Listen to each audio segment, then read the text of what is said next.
Alexandria Ocasio-Cortez responds to my invitation to discuss and debate. It doesn't go well. President Trump announces Space Force, and we'll check the mailbag. I'm Ben Shapiro. This is The Ben Shapiro Show.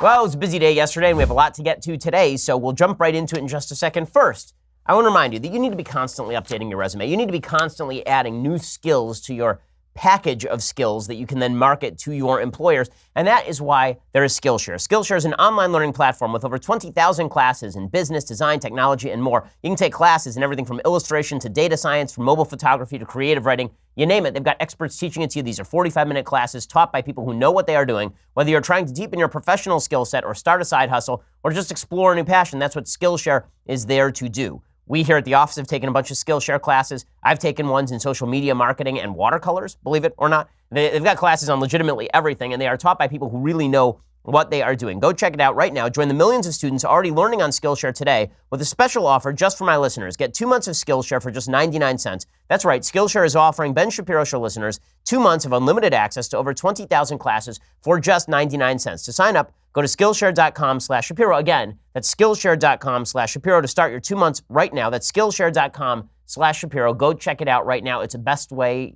on the internet to make your skill set better. Skillshare.com, use that /Shapiro and get 2 months for just 99 cents. Okay, so as you know, over the last couple of days, I've been offering Alexandria Ocasio-Cortez, the Democratic darling, the future of the Democratic Party, according to Tom Perez, the media hit, media sensation. I've offered her to come on the Sunday special and have a 1-hour discussion. I offered to have a debate with her. I offered to give $10,000 to her campaign. Obviously, that was somewhat facetious, considering that I think what's the election limit? Like $7,500, something like that. In any case, I'm not looking to violate the law. I also offered to give that money to charity or to raise money to charity, and she didn't respond, which is her prerogative. She doesn't have to respond. Right? I mean, that's her thing. Fine. Yeah, and she had essentially called Allie Stuckey and a bunch of conservatives cowards for not wanting to have discussions with her and instead creating satire of her. So I figured, okay, we'll open her an open forum for her to come on the Sunday special. And I'll legitimately have anyone from the left on the Sunday special. One of the funniest things about this is that after I offered Ocasio-Cortez to come on the show, a bunch of leftists who are pretty prominent started emailing me saying, well, why don't you invite me? And I was like, okay, fine. That's great. Like, I'd prefer to have more people on the Sunday special with whom I can have intelligent conversations from the left. Like, let's talk about Norway. Let's talk about Denmark. Let's talk about socialism. Let's talk about what's socialist and what isn't. Let's do all those things. I don't care. Like, that's what I thought this whole debate, this whole area of American life was supposed to be about. I enjoy those conversations. Well, Alexandria Ocasio-Cortez took this the wrong way. She took this the wrong way. And instead, here is what she tweeted out in response to my invitation. Quote, just like catcalling, I don't owe a response to unsolicited requests from men with bad intentions. And also like catcalling, for some reason they feel entitled to one. Well, I didn't feel entitled to a response. You don't have to respond. We can write about it if you don't respond, considering that you've called a bunch of people on the right cowards for not supposedly taking on your ideas. But I'm very confused as to what catcalling is like in Queens. I just want to hone in on this for just a second. How does this go in Queens? Is this really like construction worker in Queens? Like, hey, girl, let's have a 1-hour conversation on trade policy deficits and fiscal responsibility in Nordic nations, baby. Come on. Come on down. Let's have a public conversation. And I'll give you $10,000 to your favorite charity if we can have a public debate on why neo-Marxist thought lacks as compared to the Vienna School of Economics. That's how it goes in Queens. Catcalling's real weird in Queens. Gotta tell you. But I do love the fact that there are so many responses she could have given that are better than this. I mean, not to advise her political team, but there are a lot of things you could have done here. You could have just said, nah, not interested. Or, you know what? You're not running for office. I'm not going to debate with somebody who's not running for office. Or, there are better interviews that I can do that reach out to my core constituency. There are like 1,000 better responses than this is just like catcalling. Also, have you met me? Have you seen me? Do I seem like the kind of guy who catcalls ladies? I'm an Orthodox Jew who was a virgin until I was married. I've never catcalled anyone in any context ever. Legitimately, my catcalls to my wife involve me like yesterday. I catcalled my wife. I will admit, I catcalled my wife yesterday. We were driving and we happened to be next to each other in our cars and she rolled down her window and I whistled at her. She took deep offense at this. We are now getting divorced because of catcalling. But this is what catcalling is now. So I do love the fact that the entire left resonated to this. So the entire left decided that she is a heroine for playing victim, for having someone request a discussion or debate with her. And again, the discussions we do on the Sunday special, the reason I offered either a discussion or a debate is because these are two separate things, right? We can have a full-on moderated debate like I did with Cenk Uygur. We can have a full-on moderated debate like I've done multiple times all across the country with various people on the other side. Or we can have an open discussion, which I've also done, right? We had Sam Harris, who's a militant atheist. I disagree with him on a lot of things. We had him on for an hour. We had Eric Weinstein on. Eric is a dude who is of the left when it comes to economics. We had him on for a full hour and just discussed this stuff. I'm fully willing to go back and forth. So if she just wanted to come on and have like a cordial conversation that was unmoderated and I would just ask her questions and let her talk, that's what the Sunday special is. So I offered both that, but the entire left responded as though I had done something deeply, deeply wrong. Right? How dare I offer to give money to a charity or to her campaign in order to incentivize her to have a conversation about economics? It's just like catcalling. It's just like sexism. It is amazing how fast they run to their intersectional cubbyholes when things get a little bit dicey. Oh, well, he must be doing that because she's a woman. Are you kidding me? How many times on this program have I suggested that I would debate Bernie Sanders anywhere, anytime? I've done it so many times I can't even tell you, right? Like, I've said I would like to debate Elizabeth Warren. I've said I would like to debate Bernie Sanders. I've said I would like to debate Alexandria Ocasio-Cortez. I'm happily willing to discuss with a variety of folks who are on the other side of the aisle. Like, and I've always been like this, right? I just enjoy doing this stuff. I got a law school recommendation when I was at Harvard. I got a law school recommendation from Lani Guinier. Lani Guinier was one of my professors there. She is a socialist. She's a Green Party socialist. Lani Guinier is so far to the left that when Bill Clinton tried to appoint her Undersecretary of Labor in his administration, a Democratic Senate turned her down. She's that far to the left. The difference is Lani actually likes talking about issues. Professor Guinier had a good time with me in the class. But apparently this is forbidden now. If you ask anybody who doesn't want to debate, and it happens to be a woman, then it's sexist catcalling. Again, catcalling is real weird over in Queens. I don't understand it. Also, I like the fact that she puts all this emphasis on he's a man with bad intentions. What are my bad intentions exactly? To make you look dumb? Well, only you can make you look dumb. Okay, really. Only you, we can do it live. Only you can make yourself look bad in a political debate. Plus, it wouldn't matter anyway. Let's be real about this. If she did a debate with me, the entire left would declare she won no matter what she did. It doesn't matter anyway.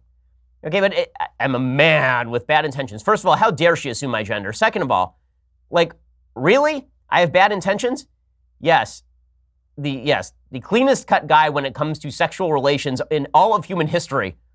Yes, that clearly you've nailed it. You've nailed it. So here was my response on Twitter. So I responded this way: discussion and debate are not bad intentions. Slandering someone as a sexist catcaller without reason or evidence does demonstrate both cowardice and bad intent, however, which seems mild to me. It seems like a mild response. And then I followed that up with this. I said, but sure, go with the Orthodox Jew who has never catcalled a woman in his life is actually a sexist catcaller for asking for a discussion or debate. I'm sure your media sycophants will eat it up. And eat it up they did, because the crown must be protected. Protect Alexandria Ocasio-Cortez from her own incapacity to actually hold a conversation with somebody on the other side. She can barely hold a conversation, apparently, with Chris Cuomo. I mean, she literally suggested a day and a half ago that Medicare would pay for people's funerals or something. And she was unable to answer a basic question about how she'd pay for her agenda on Pod Save America. So I can't say I'm supremely surprised about all of this, but the left's attempt to defend her is truly astonishing. So Vox is writing something about this, and I'm the bad guy, right, for having requested the debate or the discussion. I'm the bad guy, and obviously I'm the bad guy because I offered $10,000 in violation of campaign finance law. Yeah, guys, that's right. I'm going to go to jail to debate Alexandria Ocasio-Cortez. That's my thing. I'm desperate to give above the legal limit to a democratic socialist. Or, alternatively, I just named a figure that was at the top of my head without thinking about campaign finance law. You decide which one. You decide. I will also note, it's so funny. I explicitly offered her to come on a discussion type forum or to do a public debate type forum. And this was the worst thing in the world. And folks on the left were like, why would you possibly offer her that? Because I offer everyone that. Okay, somebody from Vox wrote me and they were like, why would you offer her that? I don't know, because I've offered Ezra Klein to come on the show, right? The head of Vox. I've offered Jane Coaston, with whom I am friends, and who is very much on the left when it comes to a wide variety of issues. She's sort of libertarian on social issues, but she's more, and some economic issues, but she's sort of more to the left. She's a left-leaning libertarian, I think it would be fair to say. I've offered her to come on the show, right? I don't care. I like having people who don't share my viewpoint so that we can at least clarify what we think about various issues and offer data to support those various positions. Why would I, and they're asking, like, why would you invite her? She's just a candidate from Queens. Yeah, right, guys. I'm inviting her because I invite every candidate from Queens. I invited her because you called her the future of your party. I invited her because you're the ones who suggested that she was the wave of the Democratic Party. She was going to be the new leader in the Democratic Party. I didn't appoint her. You did. That makes her a prominent figure in American politics. On the cover of magazines for winning 17,000 votes in a primary. You elevated her. So is it weird that I would want to have her on? Look, I wouldn't want to have on some obscure senator from Vermont either, except the Democrats decided to make him a thought leader after him spending his entire life doing nothing of use. The only reason I'd want to debate Bernie Sanders is because you guys made him famous.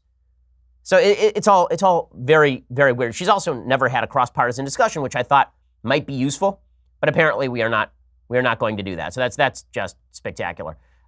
Again, the intersectional response is pretty amazing. I'll show you how the media responded to all of this in just a second because it is perfectly predictable. Perfectly predictable. But first, let's talk about your impending death. The fact is, you're going to plot. When you do plots, you want to make sure that your funeral is actually paid for, not by Medicare. You want to make sure that your family actually has the money that it needs if, God forbid, something should happen to you. And that's why you need Policy Genius. Life insurance is really important. It's also pretty confusing, which is why 4 out of 10 people don't have it. Probably, or at least possibly, you're one of those people. But if anything were to happen, you need a life insurance policy. And the best place to work through that whole situation is PolicyGenius.com. It's the easy way to compare life insurance online. In just 5 minutes, you can compare quotes from the top insurers to find the best policy for you. And when you compare quotes, you save money. It is indeed that simple. Policy Genius has helped over 4 million people shop for insurance. They've placed over $20 billion in coverage. And they don't just make life insurance easy. They also compare disability insurance and renter's insurance and health insurance. If you care about it, they can cover it. So if you've been putting off getting life insurance, there's no reason to put it off any longer. Go to PolicyGenius.com. Get some quotes, apply in minutes. It's that easy. You can do it right now, and you should, because rates are their lowest in 20 years. Policy Genius, it's the easy way to compare and buy life insurance. Go check it out, PolicyGenius.com. Okay, so here's how the media responded to this suggestion that I am somehow analogous to a sexist catcaller. By the way, isn't that sort of demeaning to women who have actually been catcalled in sexist fashion? Like a woman who gets whistled on the street, or some guy says something vulgar to her on the street, that's the same thing as somebody saying, why don't we have a moderated debate or a discussion about the basic principles of economics? Exactly the same thing. Ajit here, who legitimately has his head so far up his tuchus that he can now see his colon, he tweeted out, AOC, that'd be Alexandria Ocasio-Cortez, is really good at responding to bad faith right-wing rhetoric. It's something I hope other Dems can learn from. Okay, I'd just like to point out this term bad faith. So folks on the left, if they don't want to do something, they immediately just throw out that term bad faith as though sincerity is a measure of quality. As though if you're really sincere about something, it means more than if it's bad faith. So in other words, they said this about Sarah Jeong. They said that people who were upset about Sarah Jeong, they were upset about her in bad faith. You know, as opposed to when people are truly upset about, say, Kevin Williamson. That wasn't bad faith opposition to Kevin Williamson. That was sincere opposition to Kevin Williamson. But all the people pointing out the double standard, that was bad faith. Okay, it's pretty easy to sling around accusations like bad faith and throw intent into the mix. Here's my rule about debate. If you cannot win on the facts, you win on the intent, right? And this is what the left does so frequently, and I find it highly irritating, highly annoying. The suggestion is that it is a bad faith effort to have a discussion if you just don't want to debate. Because if you assume that my intents are good, my intention is good, then you might have to treat me like a human being, right? This is exactly what happened with the Mark Duplass scenario, that director, actor who tweeted out that I was a good person or a nice guy who had good intentions. Right? And the entire left went nuts because I can't have good intentions. I'm a bad guy. So this is how the left responds to this. They have to somehow defend the idiocy of suggesting that a debate invitation is now the same thing as catcalling. So it's that I have bad faith. Margaret Sullivan, who's the media columnist for the Washington Post, tweets out, preach, Ocasio-Cortez, right? Ocasio 2018, preach. She's the media columnist for the Washington Post, encouraging a politician to turn down an interview with a media member because she likes the politician. She's the media columnist encouraging this. Somehow, I highly, highly doubt that were the politics reversed, Margaret Sullivan would be saying preach. That if, for example, Cenk Uygur or somebody on MSNBC, right, Chris Hayes, invited on Sarah Palin, and Sarah Palin said, this is just like catcalling, I really, really doubt that Margaret Sullivan would be saying, preach it, just preach it. And then there's Dan Arrell, who's just socialist dolt. He says, also a good rule not to debate fascists, just destroy them. What is that supposed to mean? Like, first of all, I'm the fascist. You know, the guy who calls for almost zero government intervention in anything. I'm the fascist. But you shouldn't debate them. You shouldn't have a conversation. The genius. Don Moynihan is another one of these folks. He's a writer for some obscure publication. He says, the debate is officially over and we have a winner. Oh, good. So just shouting sexist at the ceiling makes you a winner. That's terrific. That's terrific. So as I suggested, shouting sexist at the moon will win you all sorts of accolades on the left, and this is why the left is a giant fail. This is why the radical left that has been sucked into intersectionality, they're failing with the American people. They're failing with the American people specifically because they won't even have conversations. If I'm outside the Overton window, pretty much everyone is, like, name somebody on the right that you think Ocasio-Cortez should have a conversation with other than David Frum, Max Boot, or Anna Navarro. None of the three are actually on the right at this point. Name one person. The answer is the left can't. The left can't. Okay, meanwhile, the President of the United States has announced Space Force. So everybody is very excited because of Space Force. And it's easy to mock Space Force because of the name of it. Right, as opposed to, you know, the Space Defense Agency or something. Calling it Space Force sounds a lot like it's a sci-fi. It's like Air Force, but Space Force. But it sounds more like a sci-fi video game than anything else. But do we need something like this? Yeah. So Mike Pence, the Vice President of the United States, he announced what Space Force would be yesterday. As President Trump has said, in his words, it is not enough to merely have an American presence in space. We must have American dominance in space, and so we will. And that's precisely why we're beginning the process of establishing the Space Force as the sixth branch of our armed forces. Just as in the past, when we created the Air Force, establishing the Space Force is an idea whose time has come. Okay, so he's right about all of this, right? This is also very good stuff. And President Trump, of course, in his own inimitable style, tweeted this out. Right? He tweeted out, Space Force all the way. Space Force all the way. Okay, so you got to love that. I mean, just because the wild enthusiasm is always delicious. Noah Rothman, who is certainly no friend to the Trump administration or to President Trump, he has an entire piece talking about why this is useful. He says, though you would not know it from those who spent the day chuckling to themselves over the prospect of an American space command, the militarization of this strategically vital region is decades old. Thousands of both civilian and military communications and navigation satellites operate in Earth orbit, to say nothing of the occasional human. It's impossible to say how many weapons are already stationed in orbit because many of these platforms are dual use, meaning they could be transformed into kill vehicles at a moment's notice. American military planners have been preoccupied with the preservation of critical U.S. communications infrastructure in space since at least 2007, when China stunned observers by launching a missile that intercepted and destroyed a satellite, creating thousands of pieces of debris hurtling around the Earth at speeds faster than any bullet. America's chief strategic competitors, Russia and China, rogue actors like Iran and North Korea, are all committed to developing the capability to target America's command and control infrastructure, a lot of which is space-based. Trump's Director of National Intelligence, Dan Coats, testified in 2017 that both Moscow and Beijing are considered attacks against satellite systems as part of their future warfare doctrine and are developing the requisite anti-satellite technology. Those who oppose the creation of a space branch object on a variety of grounds, some of them merit more attention than others. The contention that a sixth military branch is a redundant waste of taxpayer money is a more salient criticism than cynical claims that Trump is interested only in a glory project. Secretary of Defense Mattis says that we do require some sort of extension into space, although he opposes the creation of a new military service. But this idea that we don't need any sort of encroachment into space is obviously silly, but that's not going to stop people on the left from mocking President Trump over all of this. So Stephen Colbert decides to mock Space Force because Trump is doing it. If it were Obama, then it would be a forward-thinking project, obviously. Go give the Astro Kaiser hell. Because tonight there's big news about Space Force. Longtime viewers of the Trump administration will remember that Space Force is the president's boldest idea that he got from a Buzz Lightyear Happy Meal toy.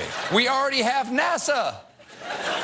We don't need Space Force. Please wait until NASA finds life before you try to kill it.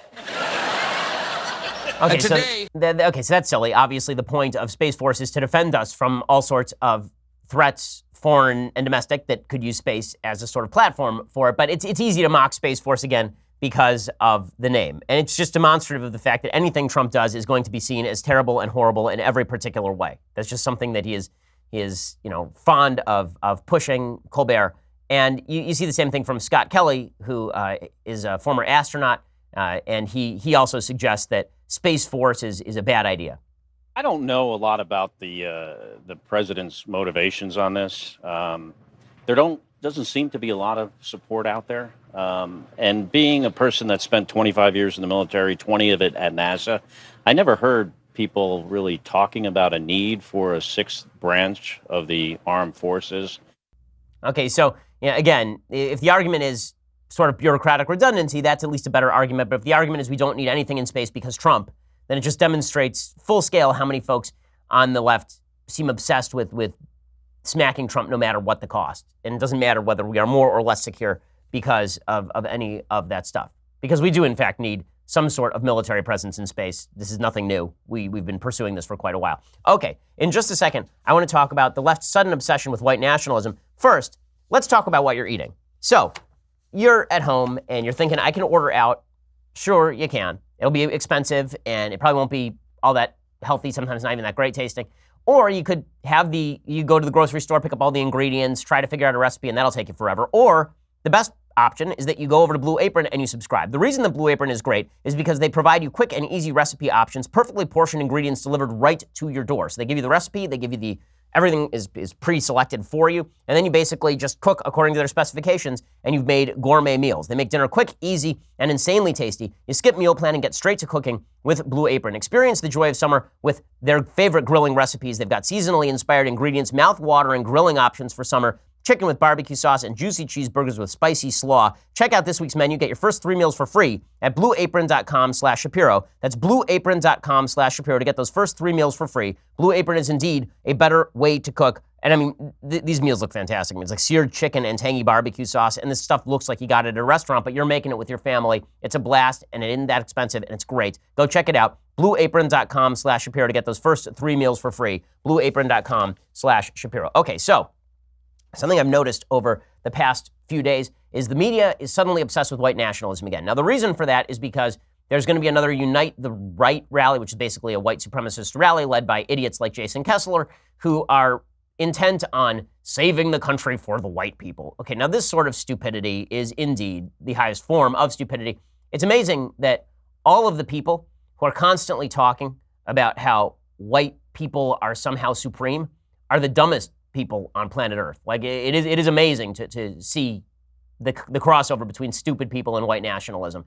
But in any case, the media have decided to provide outsized attention for this group of people. Why? Because they want to suggest that President Trump is the great emboldener of these folks. Now, has President Trump emboldened these groups, these alt-right groups in the past? He did so in the 2016 campaign. I was extraordinarily critical of him at that time.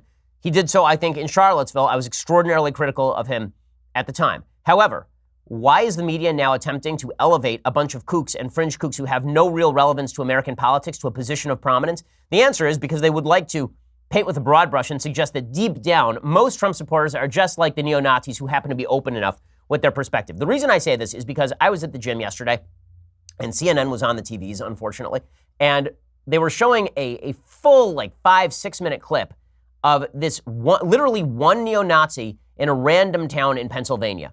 It's a town of like 650 people, and there's one neo-Nazi guy there. And they did like a 6-minute story on this guy because he says he likes Trump, and he flies a swastika over his house. And my question is, you know how many insane people there are in the United States? You know how many crazy people who believe crazy things there are in the United States? I don't remember the media being intent on tracking down members of the new Black Panthers and asking them on national television what they thought of Barack Obama and whether they felt emboldened by the Obama administration or the Holder DOJ. I don't remember that at all. But they're doing this now on CNN, devoting full minutes of time to people who are obviously insane. Here is what it sounded like on CNN yesterday. Are you a neo-Nazi? Do I embrace it? I don't try to push it away.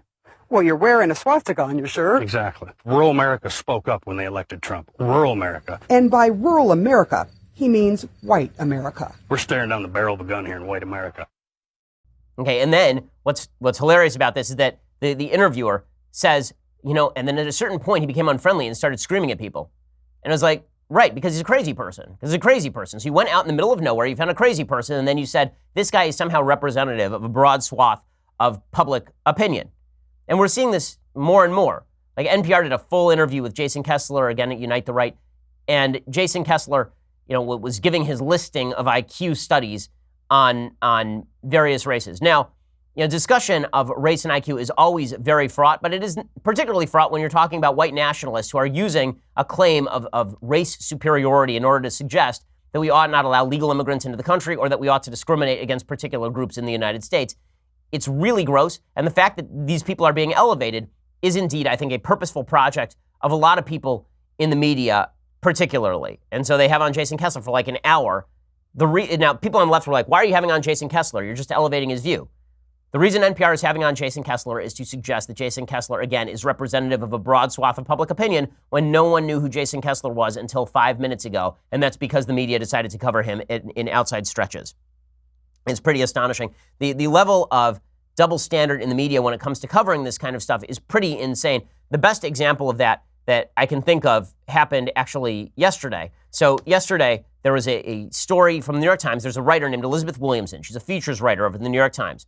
And she tweeted out an article from New York Times writer Bret Stephens about Sarah Jeong. You remember Sarah Jeong, over the past couple of weeks, joined the New York Times editorial board, and then it turns out she has dozens of anti-white tweets that have been put out over the course of years.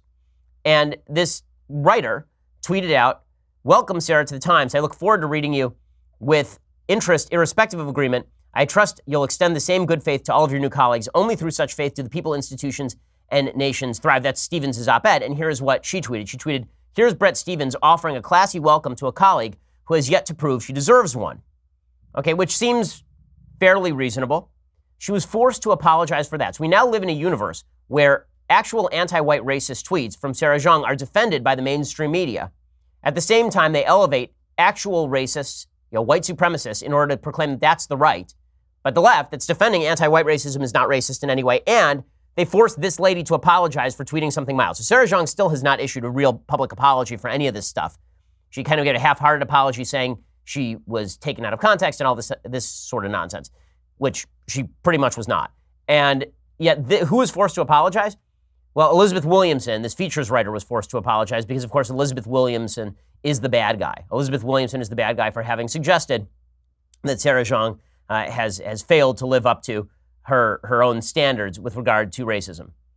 And people wonder why we don't take the media seriously enough. This is the reason why we don't take the media seriously enough.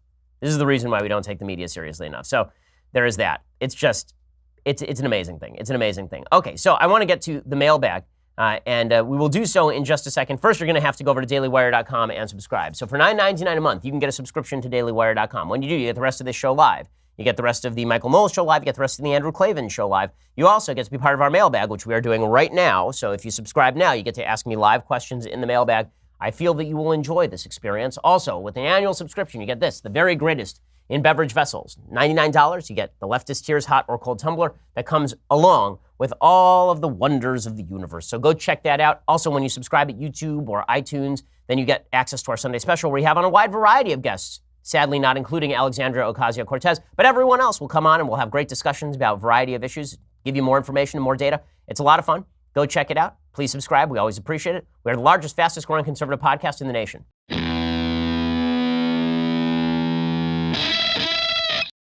Alrighty, so let's jump into the mailbag. Let's do an extra large segment of the mailbag today. So a guy who calls himself Jason Kessler writes, "Dear Mr. Shapiro, I'm asking this question since you were a lawyer. Today, another major march in Charlottesville is taking place, led by the notorious Jason Kessler. I live 15 minutes outside the city, and my name also happens to be Jason Kessler. My brother has a very difficult time at work as his coworkers refuse to believe that the man is not his brother, and I've dealt with a lot of whispers and questions around my own job because of this. Do you think as a lawyer I have a path to legal action against this absolute piece of human garbage? People have confused me with him for almost 15 years. It was just as bad when he was writing articles in the Daily Progress demanding universal health care. I didn't like pro-Obama, pro-socialism Jason Kessler. I certainly don't like the swing to Hitler Jason Kessler.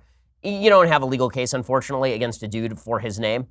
It's really unfortunate. There are a lot of people who, there was a commercial at one point where a guy would go out and meet Michael Jordan, and Michael Jordan was just some guy who was living in the middle of Ohio. For a long time, you could actually, I remember there was a guy who went out and got blurbs on the back of his books from various characters who had the same names as famous people. So they'd go out and find some guy named Warren Buffett who was actually just in a trailer park in Indiana. And then they get him to endorse the book. And then they say Warren Buffett had endorsed the book. So unfortunately, crossover when it comes to naming is nothing you can do anything about legally. And that's just That's sad. Max says, hello, Ben. What are your thoughts on Benjamin Powell's and other economists' thoughts that open borders would lead to a 150% growth in GDP? If that's true, don't you think that would offset any other problems that could arise with mass immigration? Thank you. Love the show. Well, I do think that you would see a rise in GDP if you were economically free. Free movement of labor and free movement of people is good for economies because you can get lower priced labor, because you get better skills, because free markets make things cheaper and better at the same time.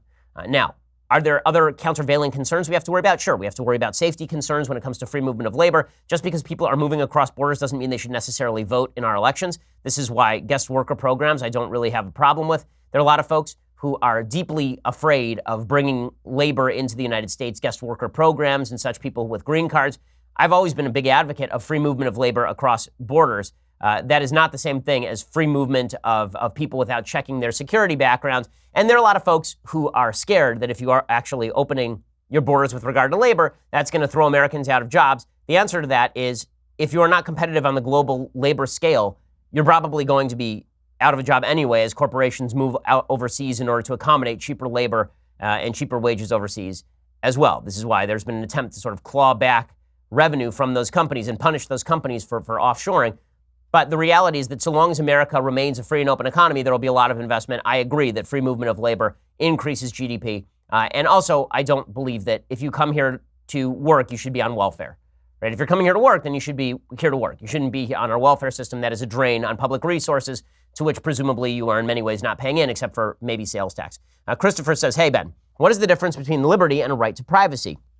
Would this be similar to the concept that governments protect liberty, but your community controls what you do in private? Well, liberty does have a certain element of a right to privacy. The problem is the right to privacy has been misdefined by the courts to mean pretty much anything they want it to mean. So you have a right to privacy, and that means that you can do an inherently non-private act, driving to a doctor and having a medical procedure done. That is inherently not an act in accordance with privacy. However, liberty does mean that you get to do what you want so long as you're not hurting another person. Right? So long as you're not hurting anyone else, you get to wave your fist around. That, to me, is the basic definition of liberty. That, of course, is not my definition. That's John Stuart Mill's definition of liberty. And I think that that is essentially correct when it comes to government intervention. Now, how should you use liberty? You should use liberty to cultivate your own virtue, to cultivate reason, to cultivate good argumentation. The invasion of people's liberty on behalf of the great collective is a tremendous danger. It's a tremendous danger. And people who cite, the Nordic countries invading liberty in order to provide social safety nets, this is not to say that you can't do that. It is to say that that is, in fact, an invasion of liberty, that taking my money to redistribute it to someone else is an invasion of my rights. But it's the misdefinition of right to privacy that I find problematic. Very often when we have these discussions, the unfortunate thing is that there are folks who will vaguely define a term and then ask you whether you agree with it. They'll say, do you believe in the right to privacy? And you're like, yeah, I kind of like the right to privacy. And they're like, well, I mean abortion. Say, well, that's not what I meant. You kind of have to define your terms before you have these discussions. And Cody says, hi, Ben. I just want to start by saying I'm a huge fan of you and your show. I have a friend named London who's also a big fan. Say hi to him for me, who I have interesting discussions with about Israel and Palestine. We are both pro-Israel, but he feels Israel has committed some serious, unjustified atrocities against the Palestinians, such as the Palestinian exodus of 1948. I feel this particular atrocity is misrepresentative, but we would like to hear your opinion on it. In addition to that, do you feel Israel has committed any atrocities against the Palestinians that were unjustified? If so, has Israel made up for it, or at least attempted to make up for it in any way? Thanks, Cody. So, sure. I mean, in any war, there are atrocities. Deir Yassin is obviously the most obvious example of an atrocity that happened during the 1948 war for independence. But the idea that Israel forcibly expelled hundreds of thousands of Palestinians is simply not true. What happened is that there was an invasion by Jordan, by Egypt, by Syria in 1948, in Saudi Arabia as well. And imams were literally preaching over the radio, like leaders were preaching over the radio that Arabs should get out of the way of the onrushing Arab troops so that they wouldn't be hurt. And Israel was begging people, dropping leaflets, asking people to stay, right? The Declaration of Independence for Israel explicitly asks the Arab populations that are living in the area to stay within Israel. And obviously a lot of those people fled. It is fascinating to note that at the same exact time that hundreds of thousands of Palestinians left this area because Arab countries were asking them to leave the area, and there are a bunch of great books on this, that at the exact same time, hundreds of thousands of Jews were expelled, forcibly expelled from countries all around the Middle East. Israel took all of them in, and they became citizens. None of the Palestinians who were, quote unquote, expelled, but many of whom actually fled, a huge percentage of whom actually fled, none of them were made citizens of these Arab countries. Instead, they were kept in refugee camps for use in public relations, again, as a club against Israel. There's a great book called From Time Immemorial by Joan Peters specifically about this issue. It's like a 450-page, heavily researched tome on this particular issue. Tim says, hey, Ben, huge fan of the show. In the past couple of months, I've been taking steps toward preparing to propose to my girlfriend, asking her parents, buying the ring, etc. While it's a very exciting time, and I have no doubts about taking that step, this prospect of marriage remains a welcome but daunting challenge. As a young aspiring medical professional, I also know there will be challenges allotting time and efforts efficiently to both succeed in my career and love my future wife as she deserves. I know your wife is a doctor, you're obviously a lawyer, so I know you've already walked this kind of path in many ways. Any advice for a young man seeking to excel both maritally and professionally? Thanks so much. Yes, marital peace is more important than professional peace. That you do have to put your spouse first, but you and your spouse have to know what kind of road is coming, and it is brutal. Like by this point, I'm just so annoyed with my wife's medical education, I can't even tell you. I can't wait until she's done. Literally, since we've been dating, she's been on this path. We've now been married for 10 years, and we've known each other for 11. And she's been in medical school, in residency, working for a lab, or in college that entire time. That is a long road. But the idea that you can have everything is not true. You just have to understand that both of you have to be giving, right? That it is her job to be giving toward you, and it is your job to be giving toward her. Sometimes that means you have to drop off dinner at the office and you have to take off. And as much as you hate that, that's just the way it's going to go. Expectations are the killers of marriages. You expect things from your spouse, and those things don't materialize, and then you're mad and you're angry. Expectations in marriage should be low, giving should be high. If your expectations are low, but your giving is high, you're going to have a great marriage. If your expectations are high, but your giving is low, you're going to be divorced in 2 years.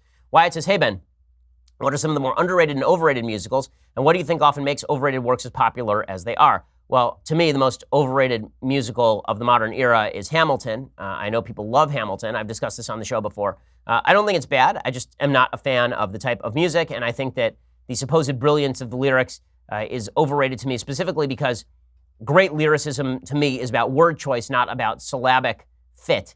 And there are a lot of syllables in Hamilton. It seems easier to write patter as lyric to me than to write a simple lyric that chooses the correct word. This is why, even with Sondheim's work, I think his lyric work in the song Pretty Women is better than his lyric work in some of his more kind of pyrotechnic songs. As far as other overrated works, I would say that, so Les Mis, I've always said, is highly overrated because it has a couple of good songs and then a lot of fluff, and the thing is 9 hours long. It is just, it's just interminable. I mean, it's extraordinarily long. Also, thank God they've rescored it for an orchestra. Originally, it was scored for a synthesizer, and they didn't even use pedal tones, which means that you didn't even have that tone underneath that actually gives you a grounding for the actual singer to move off of. I think Les Mis is highly overrated. Obviously, Cats is overrated because Cats is just garbage. There are a bunch of really, really overrated musicals. Most of them have happened in the modern era. Most of them are sort of cheap knockoffs. Musicals have gotten significantly worse, in my opinion, over the past 30 years. Elise says, hi, Ben. When you're invited to college campuses and events, how do you prepare for your speeches? How do you decide what to speak about and how much of your speech is pre-written? Well, I sort of decide to speak about based on what topic I'm interested in. And then I spend a fair bit of time actually researching the topic, trying to find all the different perspectives and trying to see what is true and what is not so that I know where weaknesses are in my own arguments. I would say that for every hour that I speak, I put 10 or 11 hours into reading and writing about a particular issue before I speak about it. And if I don't know something, I'm happy to say that I don't know anything about it and I'd like to research it and get back to them. Daniel says, will Trey Gowdy replace Jeff Sessions as the next Attorney General?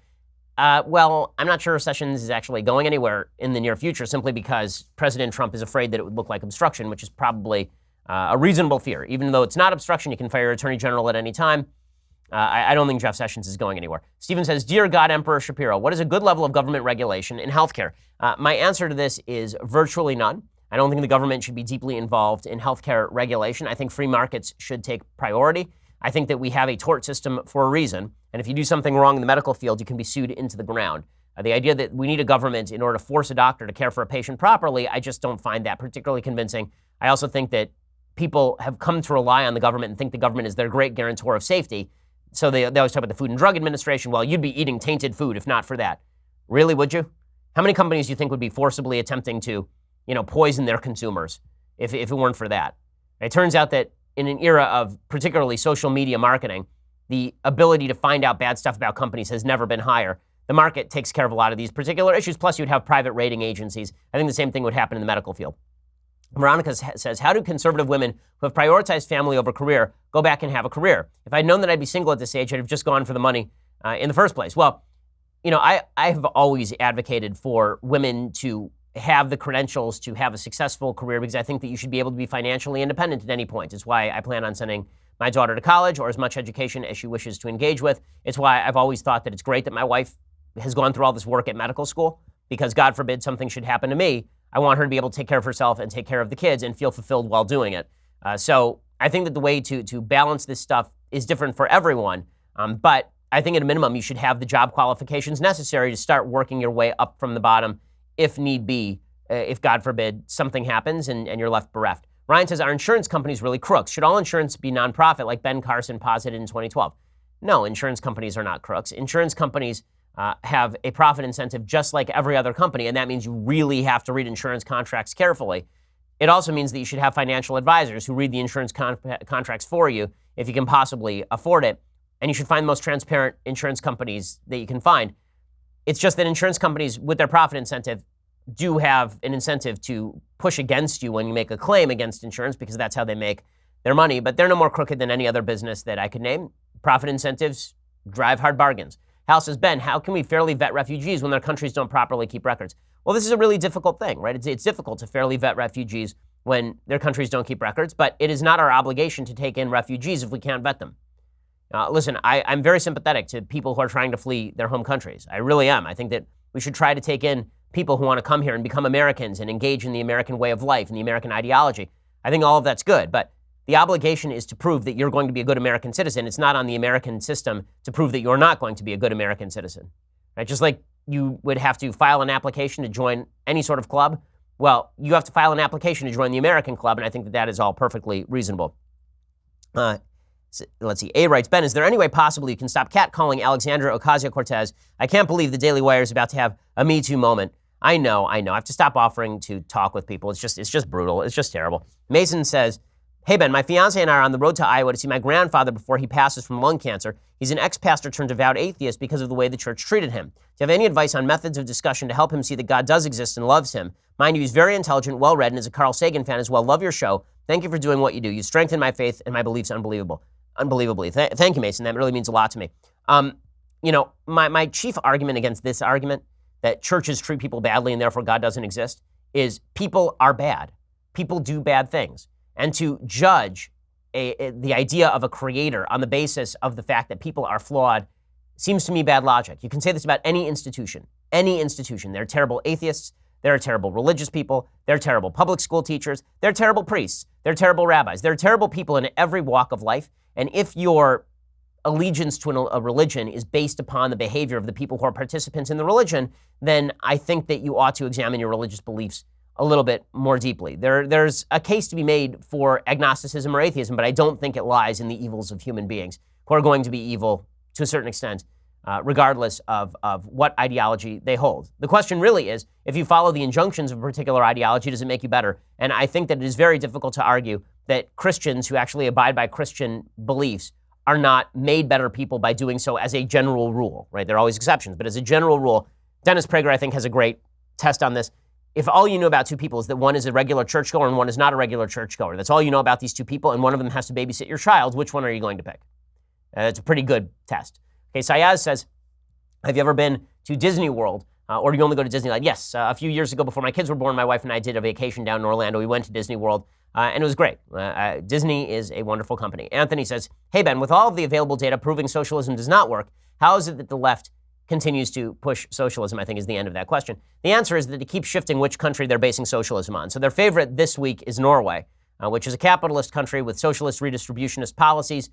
They have heavy regulations in areas of banking. And then the real question they have to ask is, was the prosperity of Norway based on socialism, or was it based on the capitalist infrastructure that was built before the advent of socialism in Norway? And that's a serious question, because basically socialism redistributes the gains and kills the profit incentive. So it's not to say that socialist structures can't exist on top of a capitalist growth curve, but it is to say that if you make the entire system socialist, you're likely to kill that growth curve, right? That is the actual argument. But there's an argument to be made that some socialist redistributionist programs are effective in achieving their results. They're not effective in achieving growth or in achieving the best possible product at the lowest available price. That is what socialist systems are not good for.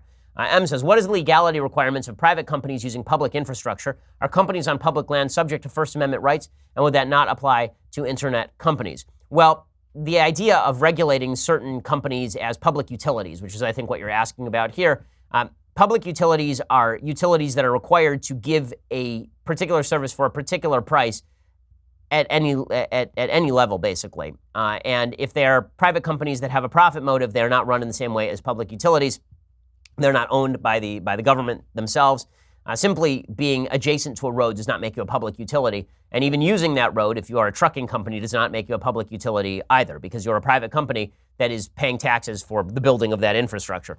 Okay, this is the last question. Let's see. Daniel says, hey, Ben, I am excited to go to your live show next week in Phoenix. What is your opinion regarding the Supreme Court's ruling that states can collect sales taxes from online retailers? Thanks, and Shabbat Shalom.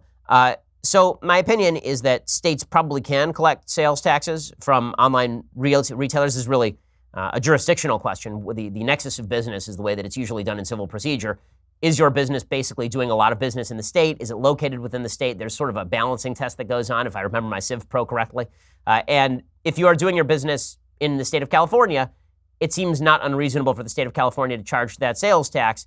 Do I oppose the charging of the sales tax? Yes, because one of the great things about living in a country with a free and open internet is the fact that I don't have to pay a sales tax on every equation. However, it does give an advantage to internet companies as opposed to brick and mortar stores. Right? That's the real argument in favor of a sales tax on internet companies. Okay, so we'll be let's do a thing I like and a thing I hate. Almost forgot, and then we will be back here on Monday. So things I like. So over the course of this week, I had a chance to see the new Mission Impossible movie, and it really is a lot of fun. Here is what the preview looked like of the new Mission Impossible film. The end you always feared is coming. And the blood will be on your hands. The fallout of all your good intentions. You had a terrible choice to make in Berlin. One life over millions. And now the world is at risk. This is the CIA's mission. If he had held on to the plutonium, we wouldn't be having this conversation. His team So would be really dead. this movie exists to have a bunch of fantastic action set pieces. So the plot is okay. The twist comes about halfway through, and it's not really much of a twist. But Henry Cavill is predictably kind of stolid in his role. I actually like Henry Cavill better as a villain than as a hero as a general rule, just because he is so stolid in his approach to acting. And so you sort of feel like maybe there's something simmering under the surface, even when there's not. But the movie's great to look at. It's got a couple of sequences that are just fantastic. It has one of the best action sequences that I've seen in the recent past, and the entire sequence is basically Tom Cruise running through Paris. It's just great. But it's pretty great in terms of a popcorn flick. It is a pure popcorn flick. I mean, you just go to the theater, you tune out everything, and you watch a bunch of great action scenes. So it's really good. Go check out Mission Impossible Fallout, which is one of the better of the Mission Impossible movies. Okay, now let's do a couple of things that I hate. So Chuck Schumer says that Roe versus Wade ought to be upheld because it's part of the fabric of American life. This is, I think, a terrible, terrible argument. I think what it is people, we've had Roe for so long and it's been so much the part and fabric of American life that people think, well, no matter who's on the court, it'll pretty much stay where it is. I don't think that's accurate. Okay, so the idea that everything is part of the fabric of American life and therefore cannot change obviously did not hold with slavery or segregation, nor should it have. The idea that abortion is part of the fabric of everyday life does not mean that you uphold a bad judicial decision because something has become embedded in American life. If that were the argument, then you wouldn't be able to change anything in American life, and that, of course, would be very, very silly. Okay, other things that I hate. So Samantha Bee, who, again, has run away with the title of least funny human being, on Full Frontal with Samantha Bee, she had one of her folks follow around Sean Spicer on his book tour to sort of mock him. Now, I don't remember anybody in the media doing this with regard to Ben Rhodes, even though Ben Rhodes is as dishonest or more dishonest than Sean Spicer in his approach to politics. But this is all very funny because you're following around a former member of the Trump administration. We join him on the first leg of his book tour, starting in New York. The scene was electric. I have one. How do you feel about profiting off of lying to the American public? I mean, you're making a lot of money. I'm just wondering how you feel about that. That evening, we followed him to another event at the Rhode Island Country Club.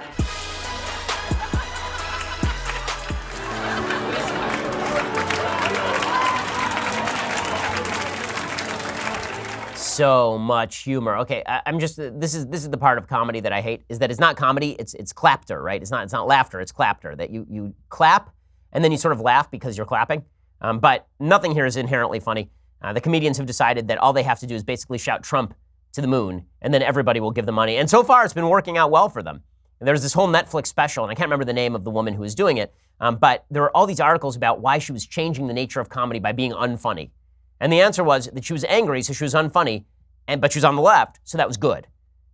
The destruction of comedic standards simply because you hate President Trump is pretty dramatic and pretty silly.